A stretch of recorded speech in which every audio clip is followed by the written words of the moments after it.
El Señor les bendiga, mis amados hermanos. Es una alegría poder compartir con ustedes. El día de hoy vamos a estar hablando nuevamente del orden financiero en la iglesia. Pero ya estamos en la parte número 3, así que espero que pueda también estar con nosotros, compartir. Y damos gracias al Señor por todo lo que ustedes nos escriben. Constantemente nos están escribiendo desde toda América, desde Estados Unidos hasta Argentina, pasando por todos los países. Así que para nosotros, hermanos, es una tremenda bendición. No tenemos palabras para poder agradecer lo bueno que es Dios con nosotros y cómo el Señor nos bendice con sus palabras. Así que gloria a Dios por todo. Y vamos ya a ir inmediatamente a al estudio del día de hoy. No es un mensaje, un estudio, más bien un video informativo, pero sí hemos incluido versículos bíblicos para apoyar ciertos puntos importantes. Ahora, ¿por qué, hermanos queridos, es tan relevante hablar del orden financiero en la iglesia? Es muy importante, hermano, por una razón fundamental. Y esto es que hoy en día se ve mucho problema, o la sociedad está muy complicada por tanta cosa que ocurre. Lo primero que quiero decir, hermano, y esto es simplemente a modo general, por algunos comentarios que he recibido a título personal, y es lo siguiente: ¿por qué estoy haciendo estos videos? Creo que en el primero o en el segundo video les comenté a los hermanos en general que estuve conversando con una señora de México, una persona de más edad, que me estaba hablando y me estaba comentando que estaba recibiendo presiones de parte de un líder de la congregación para que donara dinero, y esta persona es muy pobre. Eso es lo primero que quiero decir de cómo inició estos videos. Lo segundo, y que me han dicho, y quiero decirlo también acá, que quizás, dicen ahí, usted tiene un buen trabajo y por eso dice esas cosas, porque no le afecta, porque a usted no tiene la necesidad económica, no sabe lo que es ser pastor de una iglesia y no tener nada. Eh, la verdad, hermano, es que sé lo que es ser un pastor de una iglesia. Lo sé. Y le puedo decir también, mi hermano, claramente, que sé lo que es vivir en la obra de Dios. Y los hermanos, que algunos me conocen y tengo testimonio de ellos, estuve pastoreando una iglesia en Peñaflor, en la región metropolitana en Chile. Y también sé lo que es ir de viajes de misiones, de ir como misionero con mis hijos pequeños. Por lo tanto, cuando hablo desde una persona que ha vivido cosas, no desde el punto de vista teórico. Sé lo que es no tener dinero para movilizarme, porque no me alcanzaba por lo que recibía cuando estaba a tiempo completo. Recibía poco, nada casi. No nos alcanzaba para sostener a la familia. Entonces es una situación que he vivido. Sé lo que es vivir literalmente de la obra del Señor y de la misericordia de Dios sin tener nada. Sé lo que es tomar una decisión de ponerme a trabajar fuera de la obra del Señor porque no podía sustentar eh, la familia. Y dedicarme a servir en distintas iglesias con los dones que el Señor me ha dado, a, a poder servir de una manera distinta. Yo sé lo que significa eso, por lo tanto, no es algo que me es desconocido. Por lo tanto, mis hermanos, cuando hablo estas cosas, lo hablo porque me incomoda tremendamente, sufro y se duele mi corazón de todo lo que ocurre con algunas personas. Yo, hermano querido, y con lo que hacemos con estos videos, no estamos mostrando un mal testimonio, sino que el mal testimonio lo dan y lo han dado otras personas que hacen mal uso de los dineros de la iglesia. Por lo tanto, tiene que ver específicamente con eso. Y hermano querido, es la labor de uno. Existe una saturación en el medio y socialmente, existe una saturación en la sociedad por el mal uso que se está dando al dinero. En las organizaciones políticas, armadas, los hijos de políticos, y la corrupción y el dinero y el mal uso de los dineros en las instituciones, en los ministerios, en diferentes lugares. Nosotros, hermanos, no debemos ser cómplices de esta situación en el ámbito que a nosotros nos involucra, que son las iglesias evangélicas, justamente para mostrar que solamente son algunos los descarados, algunos los sinvergüenzas que manchan el testimonio de los hombres de Dios, de los verdaderos hombres de Dios, de pastores que sin duda han dejado su vida por la obra. Finalmente, y lo más importante, hermano, es que existen tantos pastores honorables, hombres de Dios que se ven afectados por el mal testimonio de otros. Hemos visto hombres de Dios que con sus zapatos destruidos, con hoyos en la planta de sus zapatos, con zapatos en mal estado predicando, algunos zapatos en mal estado enseñando en institutos bíblicos y los mismos zapatos usándolos delante de la semana. Hombres de Dios, pastores que dormían en el suelo sin tener absolutamente nada, no tenían nada. Hombres de Dios que nunca jamás se quejaron por nada. Y teniendo no solamente un trabajo, sino 1, 2, 3 trabajos para cubrir las necesidades de su familia. Y estos hombres de Dios no merecen ser apuntados por algunos sinvergüenzas que hacen mal uso de los recursos de la iglesia y que utilizan las congregaciones como fuente de ganancia. Es por eso que hacemos estos videos, justamente para hablar de aquellos que hacen mal las cosas, pero dejando en claro que hay muchos más y que lo más probable es que supere el gran número de hombres de Dios que viven correctamente y que no hacen mal uso de los recursos de la iglesia, ni se creen dueños de los recursos de la iglesia. Los pastores deben tener, vamos al primer punto, los pastores deben tener un sueldo digno. Deben tener de todas maneras, por supuesto que sí, un sueldo digno. Corresponde, ¿qué es un sueldo digno? Acorde a su labor. Y sueldo digno corresponde a aquel sueldo, remuneración que debe recibir cualquier persona que trabaja, cubriendo sus necesidades de alimentación, vestimenta, casa y transporte. El obrero, hermano, lo dice la Escritura, es digno de su salario. ¿Y por qué tiene que ser acorde a su labor? Porque él es una labor honrosa, onerosa, respetable, la del pastorado. Primera de Timoteo 5:17 dice la palabra del Señor: los ancianos que gobiernan bien deben ser tenidos por dignos de doble honor, mayormente los que trabajan en predicar y enseñar. Ojo acá, que dice los que gobiernan bien sean tenidos, los que actúan correctamente, sean tenidos por dignos de doble honor. Y doble honor, ojo, no significa doble salario. Yo escuché a un hombre en una oportunidad, predicador, un pastor, que dijo que doble honor era doble salario, y no es así. Habla de la labor tan honrosa que tienen, deben ser muy bien considerados. Es su sueldo y más el respeto que hay que tener, pero no es doble salario. El segundo punto que quiero hablar con ustedes y comentarles, queridos, es que las iglesias deben hacer imposiciones a sus pastores o leyes sociales. Tiene que ver con algunas partes en América se llama el seguro social, en otros se llaman las leyes de imposiciones AFP o salud. Deben hacer imposiciones a sus pastores, porque muchos pastores están en la absoluta indefensión en cuanto a sus leyes sociales, porque este proceso simplemente no lo realizan las iglesias. Es un problema, o el problema, el que el pastor y su familia no tienen protección de este tipo. No debemos cerrar nuestros ojos y entender que un día, si el Señor no viene antes, si el Señor no lo saca de esta tierra, va a jubilar. ¿Y de qué va a vivir? La iglesia no lo va a seguir sosteniendo. Son muy pocas que siguen sosteniendo a los pastores ancianos que ya están jubilados. Entonces, no tiene esa protección. Si quieren ocupar el sistema de salud, no tienen cómo hacerlo. Además, se va evadiendo, en algunos casos, el pago de impuestos. Si el sueldo recibido así lo amerita. La evasión de impuestos, hermano, es un delito. Es robo. Es un pecado. Y está prohibido expresamente por el Señor. El punto es, si el pastor no quiere hacer esto, no quiere pagar sus leyes sociales, la iglesia, la congregación debe exigirlo, hermano. Debe exigirlo.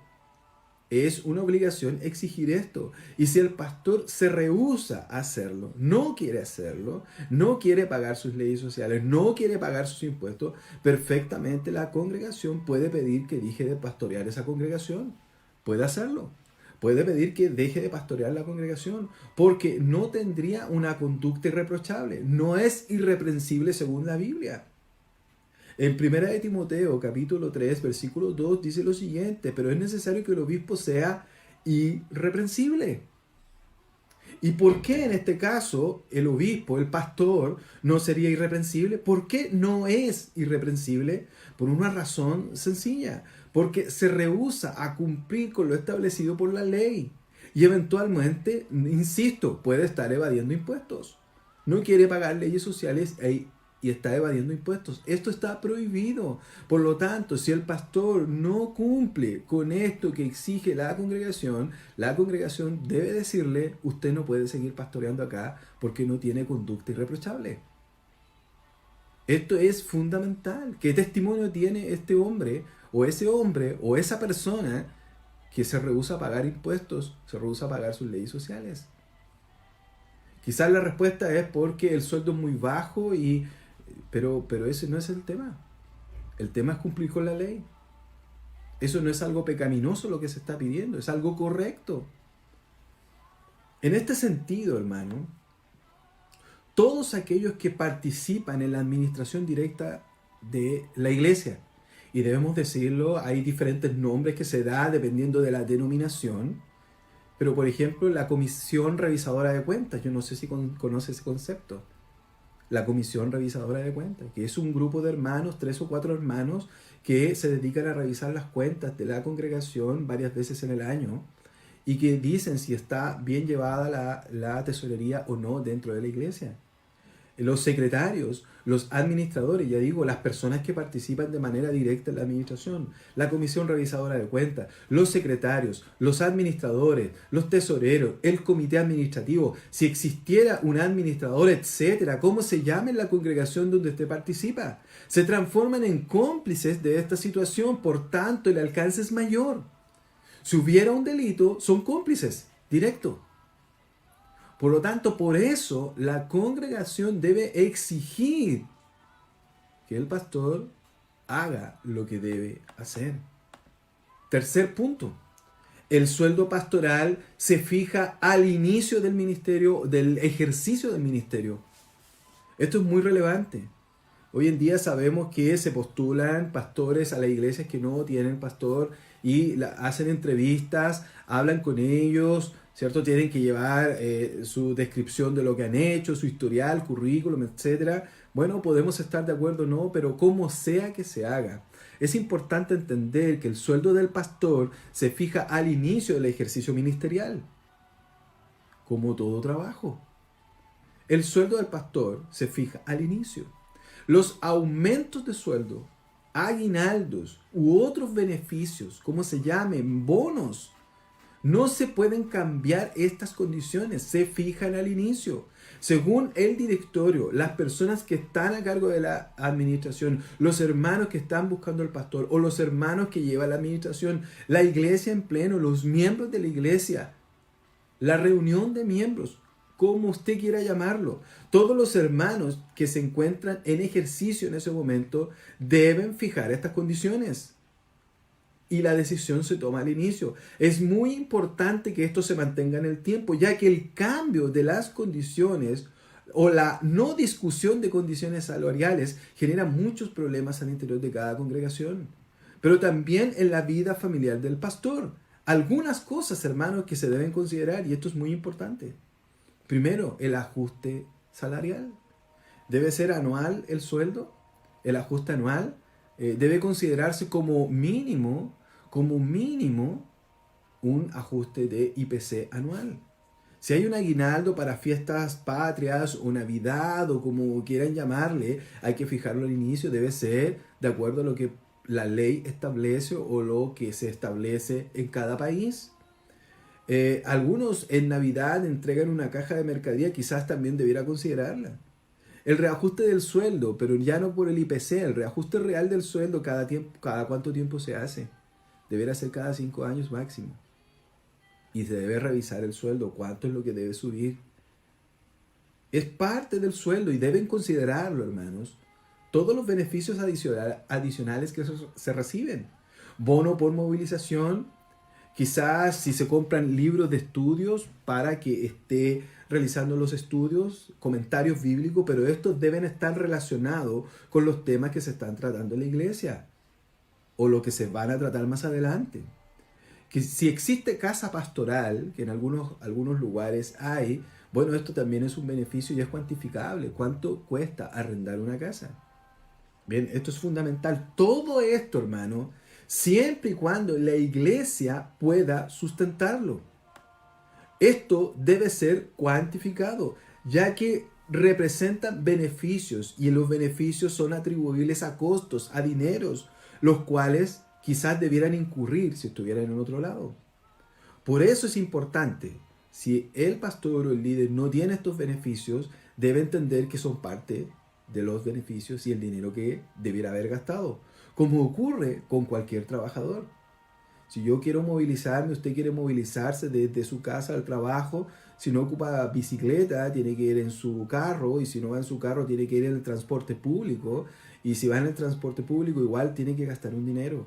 Y el trabajo, o en el trabajo no le dan más dinero por más kilómetros que recorra.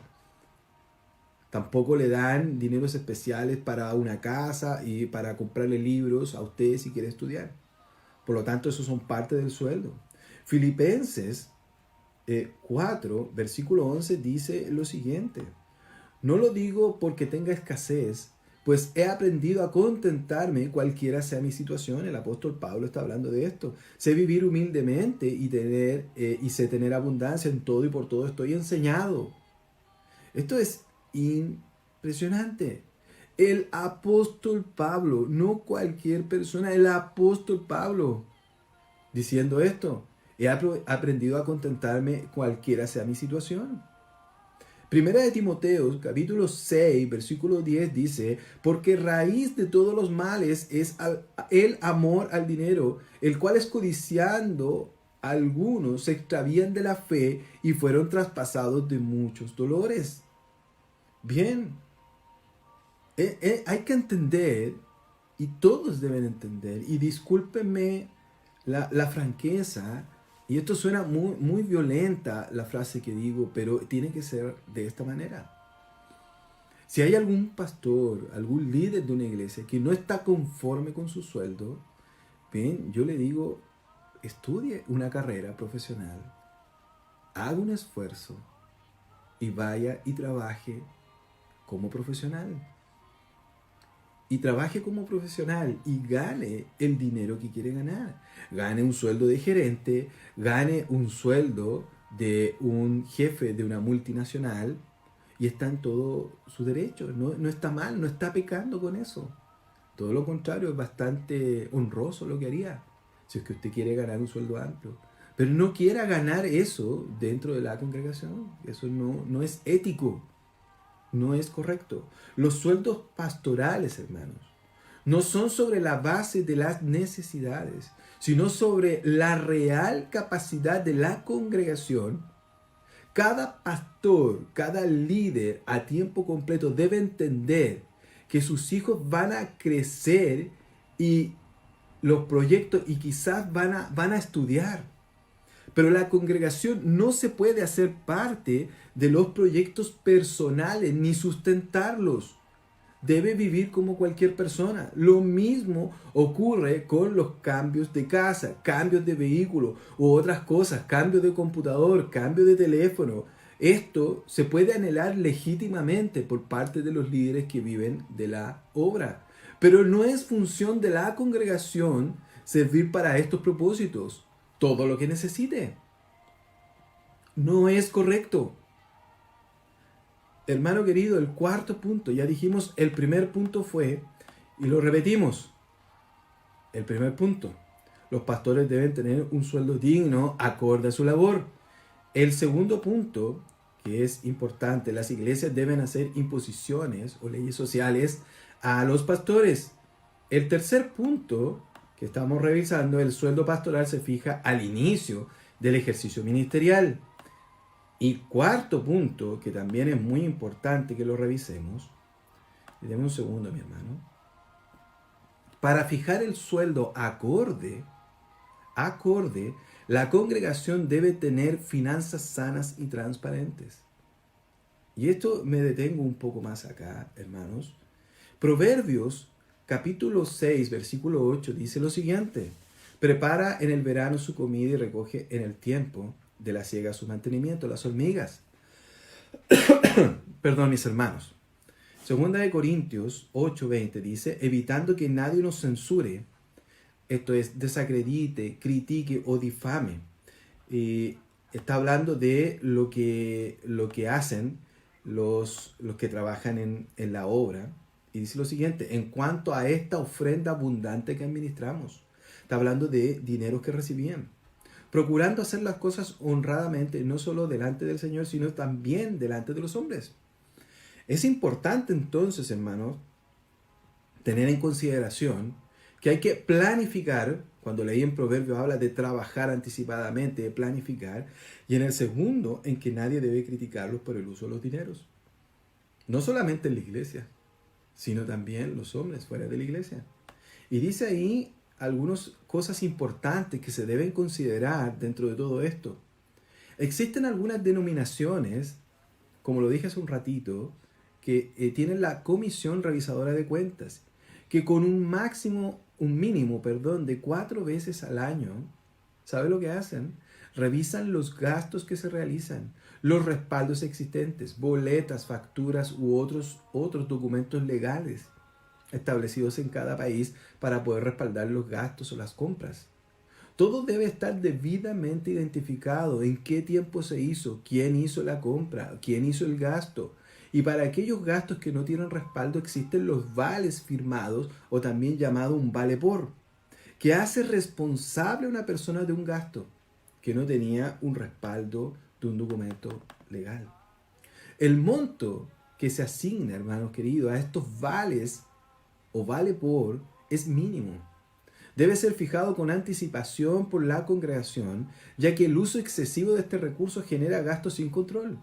Regularmente en toda organización, y hablo de organizaciones, empresas específicamente, existe la denominada caja chica, que es un fondo pequeño o fondo fijo que se lleva para gastos menores. Y esto es lo máximo que se puede hacer con estos vale por. Para este propósito, cuando los vales o vale por se repiten constantemente, significa que algo no anda bien. Existe descontrol en los gastos. Esto es muy importante. Bien, yo tengo algunas experiencias bastante extrañas, por decirlo menos. Rendiciones de cuentas y cosas muy extrañas que no vale la pena mencionarlos acá, hasta en hoja de cuaderno. Las reuniones, hermanos queridos, administrativas, donde se revisan las cuentas, se ve el andar de la congregación, o para rendir las cuentas, deben ser tan seguidas como la congregación lo solicite. No está al arbitrio del comité administrativo, del pastor, de los líderes, de los diáconos. No está al arbitrio de ellos. No puede esto estar bajo la decisión de algunas personas o del administrador de la congregación. Los hermanos tienen toda la autoridad bíblica para pedir detalles y pedir cuentas, si así lo estiman, y los gastos realizados. Es muy importante. Algo más como consejo es que el balance de los ingresos y egresos debe ser publicado mensualmente para que toda la comunidad sepa el movimiento de los dineros, qué es lo que se gasta, qué es lo que entra, etcétera, etcétera. Los ingresos de la congregación, diezmos y ofrendas, escúcheme, no están, no con mayúscula, no están para cubrir mayormente las necesidades del pastor, equipo pastoral, obreros pagados a tiempo completo, sino para cubrir los gastos de la congregación sin tener que generar actividades extras de recolección de dinero. Cuando esté ocurriendo esta situación es porque existe una mala administración. Se está pagando en exceso dinero, en sueldos. Recuerde que las necesidades de la congregación abarcan el pago de luz, servicios generales, agua, lo que necesiten, calefacción en invierno. También el sueldo del pastor, por supuesto, de los líderes, o el pastor de alabanza, el pastor de enseñanza, o quien sea que esté ahí. Es para pagar todo, toda la congregación, no solamente una parte. Todas las ofrendas, y esto es muy importante, esto es una deficiencia que muchos hemos cometido el error acá. Debemos hacer un mea culpa al respecto, arrepentirnos también y no volverlo a hacer. Todas las ofrendas o ingresos, y quiero que lo escuche bien, hermano, y repito esto, todas las ofrendas o ingresos que se reciban deben ser centralizadas y canalizadas por medio de la tesorería. Cada actividad que realiza debe entrar el dinero a tesorería. Ejemplo, venta de productos en general, almuerzos. Hay iglesias que tienen casinos y son bastante grandes, tienen casinos y venden esos almuerzos a la comunidad a un precio bastante bajo, sirve para reunir fondos. Mire, puede que estemos de acuerdo o no, que es el método correcto o no. Algunos creemos que es ofrendas y diezmos, otros creen otras cosas, que además se pueden hacer estas cosas. No voy a discutir eso, sino que estoy hablando el orden financiero.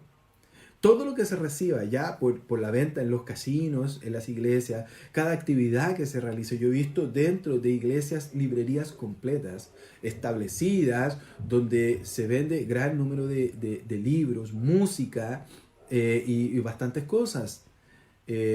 Ciertos artículos que se llevan al hogar, que se lleva pan de vida y otras cosas más. Todos estos dineros, lo de la venta de instrumentos, de librerías, ojo, de los institutos bíblicos, los dineros que entran al instituto bíblico. Viajes, a veces hay iglesias que compran paquetes turísticos y los venden a los hermanos y viajan en grupo. Todos estos dineros, todos estos movimientos deben ingresar a tesorería, porque si no, algo se está ocultando. Algo no está siendo transparente. Sobre todo si estos dineros generan excedentes.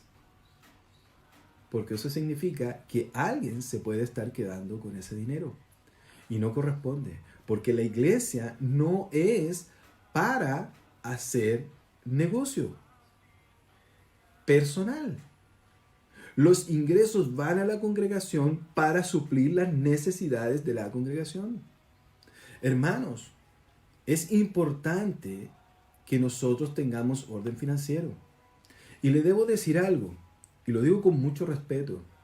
Si usted se da cuenta de que están ocurriendo estas cosas y que no hay transparencia en los dineros y que algo no anda bien en la congregación que usted está, usted tiene que salir de ahí. Usted no puede seguir ahí. Porque donde hay desorden financiero hay más problemas. El mal manejo del dinero es la punta del iceberg de cosas que ocurren detrás. Si usted ya no se siente cómodo, no pelee, no discuta.